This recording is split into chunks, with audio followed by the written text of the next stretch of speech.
Article 86. Le Parlement se réunit de plein droit pendant la durée de l'état de siège et dans les cas prévus à l'article 63 ci-dessus.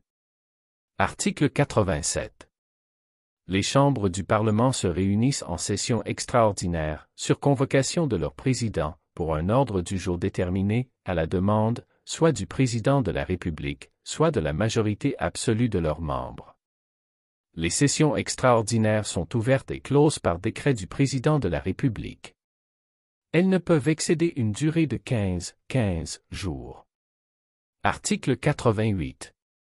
Les séances du Parlement sont publiques. Un compte-rendu intégral des débats est publié au journal des débats.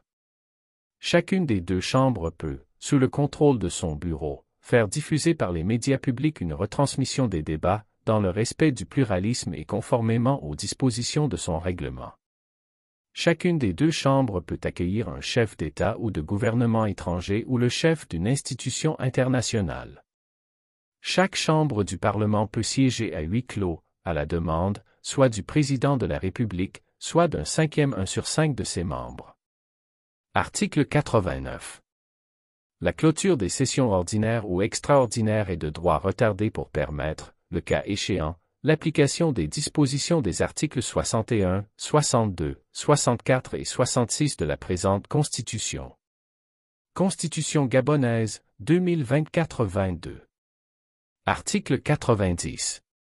Chaque parlementaire est le représentant de la nation tout entière. Tout mandat impératif est nul.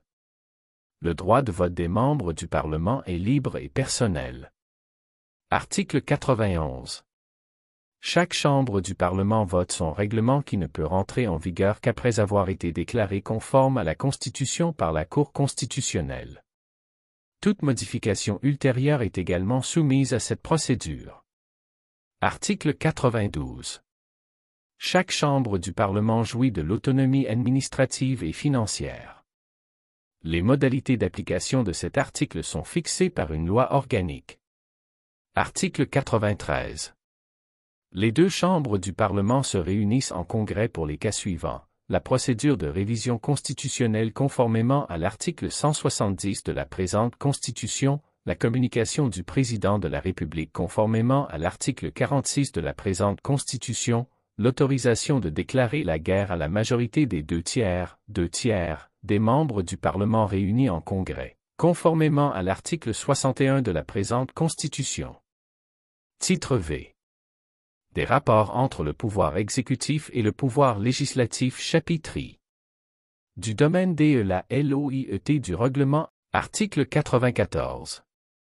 En dehors des cas expressément prévus par la Constitution, la loi fixe les règles concernant l'exercice des droits fondamentaux des citoyens et des devoirs, les sujétions imposées aux Gabonais et aux étrangers en leur personne et en leurs biens, en vue de l'utilité publique et de la défense nationale, la nationalité, l'état et la capacité des personnes, les régimes matrimoniaux, les successions et les libéralités, le statut des étrangers et l'immigration.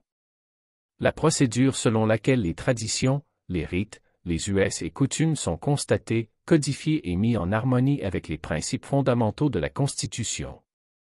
L'organisation de l'état civil. L'information, la communication audiovisuelle, en ligne, cinématographique et écrite. Micro. Les conditions de l'usage de l'informatique, du numérique et de l'intelligence artificielle afin que soit sauvegardé l'honneur, l'intimité personnelle et familiale des citoyens, ainsi que le plein exercice de leurs droits. Constitution gabonaise, 2024-23, le régime du service militaire obligatoire. Le régime de protection des données à caractère personnel et de la vie privée. Le régime des élections politiques. Le statut des magistrats. Le système de financement de la vie politique et des campagnes électorales. L'organisation de la justice. L'organisation des offices ministériels ou publics, les professions d'officiers ministériels. La détermination des crimes et délits ainsi que des peines qui leur sont applicables. La procédure pénale, la procédure civile, le régime pénitentiaire. Les règles de procédure devant les juridictions des ordres administratifs et financiers. Les règles de procédure devant la Cour constitutionnelle. L'amnistie et le droit de grâce. L'état de mise en garde, l'état d'urgence, l'état d'alerte et l'état de siège. Le régime des associations, des organisations non gouvernementales, des fondations, des syndicats, des partis et des formations politiques. Le statut de l'opposition. Le régime des cultes. L'assiette, le taux et les modalités de recouvrement des impositions de toute nature, le régime d'émission de la monnaie. Le statut général de la fonction publique et les statuts particuliers. La définition des emplois et fonctions de souveraineté. Le statut de la fonction publique locale. Le statut de la fonction publique parlementaire. Le régime de la responsabilité des ordonnateurs et des comptables publics. Les nationalisations d'entreprises et les transferts de propriété d'entreprises du secteur public au secteur privé. Le régime des concessions des services publics. Le régime des transports, du numérique, des télécommunications et des technologies de l'information et de la communication. L'organisation générale administrative et financière. La création, le fonctionnement et la libre administration des collectivités territoriales, leurs compétences, leurs ressources et leurs assiettes d'impôts. Les conditions de participation de l'État au capital de toute société et de contrôle par celui-ci de la gestion de ces sociétés. Le régime domanial, foncier, forestier, minier, pétrolier et de l'habitat. Le régime de protection des espaces marins, océaniques, atmosphériques. La protection du patrimoine historique, numérique, artistique, culturel et archéologique. Les conditions de promotion et de développement de la culture et des langues nationales.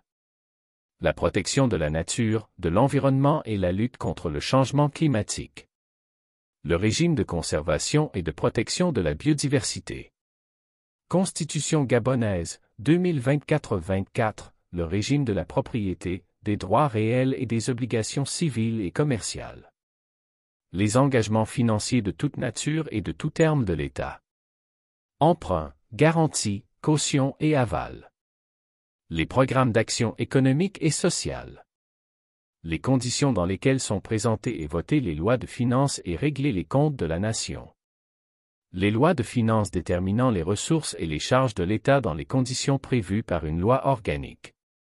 Les lois de programme fixant les objectifs de l'État en matière économique, sociale, culturelle, touristique, de politique étrangère, de défense et sécurité nationale. La planification, la conception et l'évaluation des politiques publiques, la création et la suppression des établissements et services publics autonomes. L'alimentation. La loi détermine en outre les principes fondamentaux de l'enseignement, de la formation et de la recherche, de la santé, de la protection sociale, du droit du travail, du droit syndical y compris les conditions d'exercice du droit de grève, de la mutualité et de l'épargne, de l'Organisation générale de la défense nationale et de la sécurité publique. L'organisation administrative du territoire de la République est fixée par une loi organique. Les dispositions du présent article peuvent être précisées ou complétées par une loi organique. Article 95. Les matières autres que celles qui sont du domaine de la loi ont un caractère réglementaire. Article 96.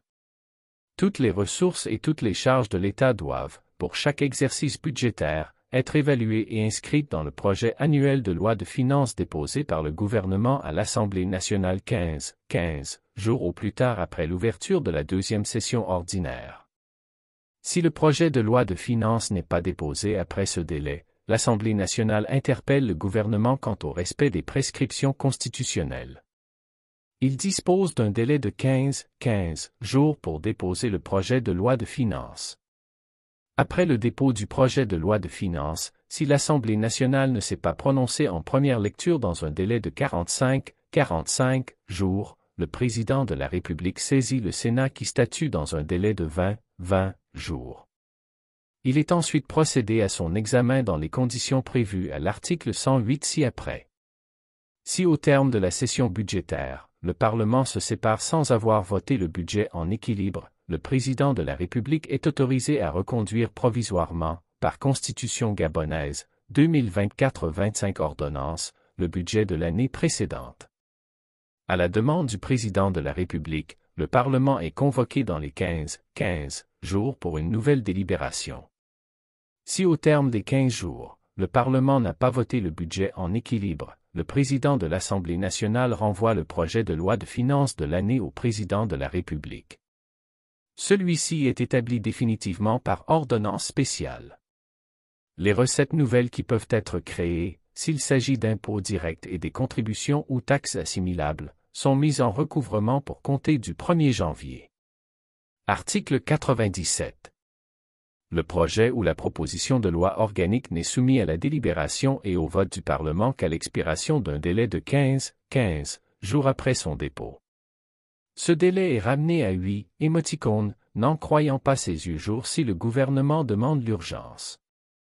Le projet ou la proposition de loi organique est adopté dans les mêmes conditions par chacune des deux chambres du Parlement à la majorité absolue des membres présents.